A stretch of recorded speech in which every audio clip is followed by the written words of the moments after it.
Сүүлийн үед нэмэгтэйчүүдээс илүүтэйгээр одоо бас энэ ёс зүйн дэд хороонд гомдол санал өгж байгаа. Хувь хүний хоорондын харилцааны асуудлаас үүдэлтэй байгаа бах мэдээж одоо энэ парламент бие биендээ хүндэлтэй хандах хэрэгтэй. Мэтгэлцэх зарчим байж болно. Хоорондоо үзэл бодол, үг хэл зөрөх зүйл байж болно.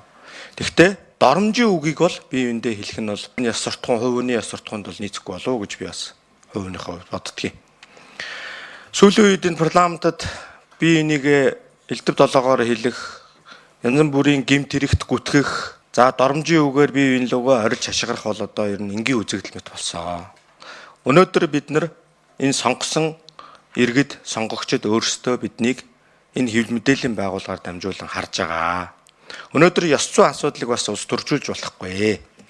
Ус төржүүлж болохгүй. Тэр тусмаа хуулинд тодорхой заасан асуудлаар ус төржүүлээд явах нь өөрөө зүйл. Тэрний хэрвээ өнөхөдөр ёс зүйн асуудал гэж үзэж байгаа бол тодорхой хуулинд нь өөрчлөлтийг оруулсны дараа энийг бол ёс зүйн асуудал гэж хэлцэх нь зөв. Ер нь бол хоёр хүний хоорондын маргааны асуудал дээр аль болохын дэд хороо руу татаж авчрахгүйгээр асуудлаа шийдвэрлэх нь тэр тусмаа өнөөдөр улсын их хурлд мандат төлөөлөө сууж байгаа улсын их хурлын гишүүний хувьд бол ухамсарын түвшиндээ энэ асуудлуудаа шийдвэрлэх юм боломжтой гэж бол дэд хорооны даргын хувьд бол харж байгаа гэдгийг би бас хэлье.